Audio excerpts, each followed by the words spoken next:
Shalom mes frères. Dans le message passé, j'ai parlé de la rétrogradation. Et j'ai fait comprendre que si nous rétrogradons, c'est parce que nous n'avons pas de bons objectifs. Nous n'avons pas de bons objectifs, nous regardons à ce que Dieu ne veut pas, à ce qui n'est pas nécessaire. Dans le livre de Luc, il y avait le Seigneur Jésus qui est allé, il est allé dans une maison où il y avait deux femmes. Il y avait Marthe et sa sœur. Il y avait une qui était à côté du Seigneur, la petite qui était à côté du Seigneur à ses pieds, qui écoutait les paroles du Seigneur, et l'autre était occupée à faire des soins domestiques. Donc elle travaillait, elle faisait le ménage, tout ça. La grande est venue dire au Seigneur que Seigneur, moi je suis en train de travailler. Mais elle ne fait rien là. Tu ne te préoccupes pas de ça. Pourquoi elle ne vient pas m'aider? Pourquoi tu ne lui dis pas cela? Le Seigneur lui a dit que Marthe, tu t'inquiètes pour trop de choses. Elle a trouvé ce qui est nécessaire. Et cette chose ne lui sera pas ôtée. C'est cet exemple. Celle qui s'occupe de trop de choses là. Celle qui était occupée à trop de soins domestiques. Le Seigneur dit que tu t'agites pour trop de choses. Trop de choses. Tu vas être perturbé partout. C'est ce que ça signifie. Mais celle qui s'intéresse à ce qui est nécessaire, cette part ne lui sera point ôtée. Ça veut dire que la rétrogradation arrive parce que nous regardons à des choses qui ne sont pas nécessaires. C'est pourquoi à chaque fois que nous rétrogradons, c'est en quelque sorte comme si notre salut nous était ôté. La vie t'était ôtée. Comme si la lumière de Dieu quittait en toi.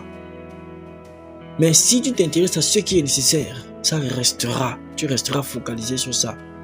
Nous les hommes, nous savons que lorsque nous voulons une chose, et rien qu'une chose, nous pouvons décider de supprimer toutes les autres et se focaliser sur ce que nous voulons. Comprenez que c'est exactement ça. Si tu rétrogrades, si nous rétrogradons, c'est parce que nous regardons à ce qu'il ne faut pas regarder.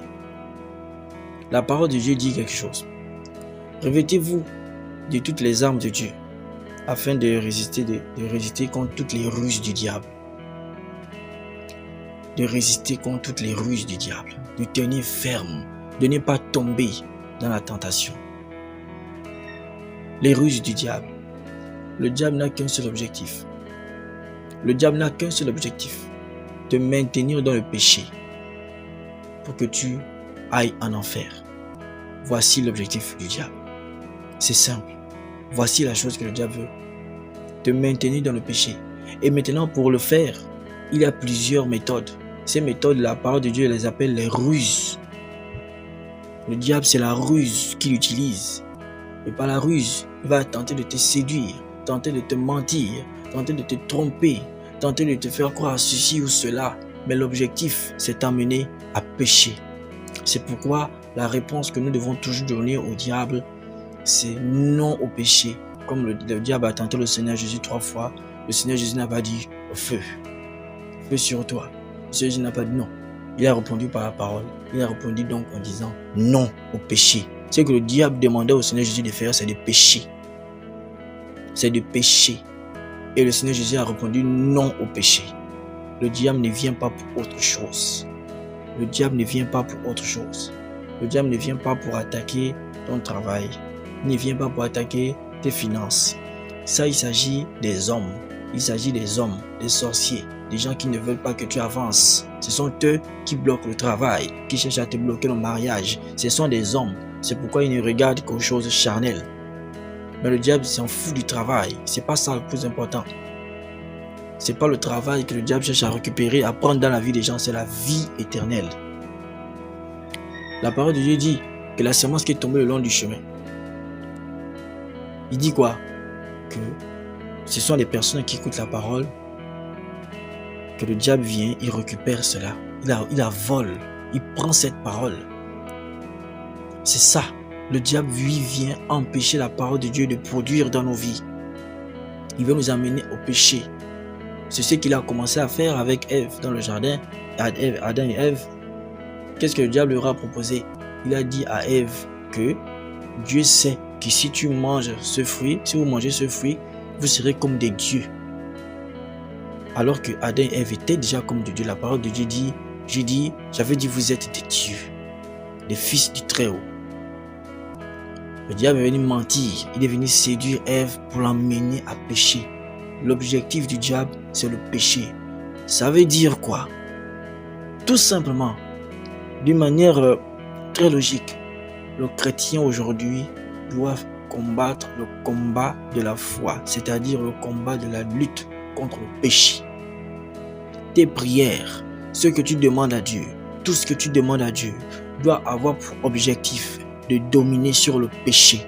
Le Seigneur Jésus a dit, je vous ai donné le pouvoir de marcher sur les serpents, le scorpion et sur toute la puissance de l'ennemi et rien ne pourra vous nuire. Ça veut dire que toutes ces choses-là, combat sur les sorciers, combat sur les agents des ténèbres, les francs-maçons, les marabouts, toutes ces choses-là, le Seigneur a dit, je vous ai donné le pouvoir. C'est-à-dire que toutes ces choses-là, c'est pas ça.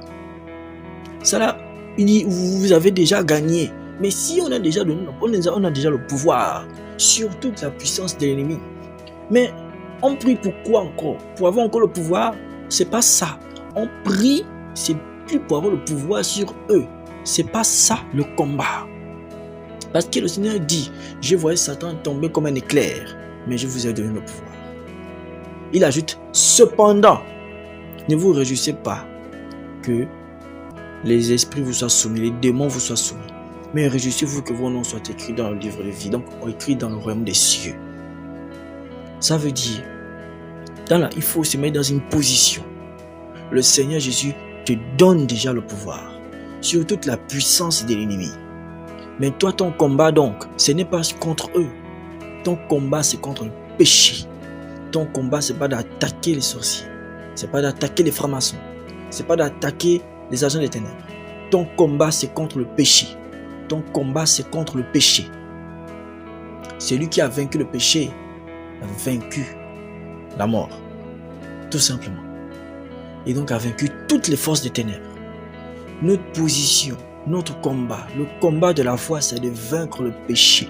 Et le péché, il est maquillé, il est déguisé, il a plusieurs formes. Nous devons donc concentrer toute notre énergie à lutter efficacement contre le péché. Si tu retrogrades aujourd'hui, c'est parce que tu pries contre quelqu'un. Tu pries contre les sorciers, tu pries contre le chômage, tu pries contre la maladie, tu pries contre la stérilité, tu pries contre plein de choses. Ce sont toutes ces choses qui emmènent à la rétrogradation. Tu regardes à gauche, à droite. Tu dois prier contre le péché. Celui qui marche dans la sainteté, toutes ces bénédictions lui sont données. Il n'a pas besoin de chercher. Et tu ne dois pas dire que si tu marches dans la sainteté, c'est pour obtenir ces choses. C'est que ton objectif, tu crois. Tu es en train de te mentir que tu pries pour la sainteté. Mais non, tu as un objectif caché, c'est d'obtenir les choses du monde. Le Seigneur Jésus a dit, la parole de Dieu est claire, qu'il n'aimait pas le monde, ni les choses qui sont dans le monde. Si quelqu'un aime le monde et les choses qui sont dans le monde, l'amour de Dieu n'est pas en lui. Si toi donc quand tu pries, c'est pour obtenir les choses de ce monde, ça veut dire que l'amour de Dieu n'est pas en toi. C'est pourquoi tu veux les choses du monde. Si tu dis, tu pries pour obtenir la sainteté, mais dans ton fond, c'est parce que tu espères hériter une bénédiction du monde, c'est que tu cherches toujours le monde. Tu veux te tromper, tu te trompes tout simplement. Prie parce que tu vas aller au ciel. Et si Dieu te bénit de ces choses du monde, tant mieux. Si tu ne te donnes pas, ça ne change rien à ce que toi tu veux. Tu veux aller au ciel. Et c'est comme ça que cette part ne se sera point retirée. Parce que tu es focalisé sur ta chose, tu combats seulement pour ça. Cherchons le royaume des cieux. Il a dit cherchez premièrement le royaume des cieux. Toutes ces choses-là vous seront données par-dessus. Toutes ces choses-là, c'est quoi? Le Seigneur Jésus a dit, ce sont les païens du monde qui les recherchent. Les choses donc que les païens recherchent, Dieu dit va te donner ça. Dieu dit va te donner ça. Mais toi, tu dois d'abord avoir le royaume des cieux. Parce qu'il a dit ce sera donné par-dessus. Ça veut dire qu'en bas, il y a d'abord la vie éternelle. Et on ajoute les choses en haut. S'il n'y a pas encore la vie éternelle, tout cela ne sert à rien. Toutes ces choses-là ne servent à rien. Et maintenant, en quoi cela consiste? Chercher le royaume des cieux donc. Voici aussi un détail important. Nous connaissons que nous devons chercher le royaume des cieux. En quoi exactement cela consiste? Donc la question c'est comment ne plus rétrograder?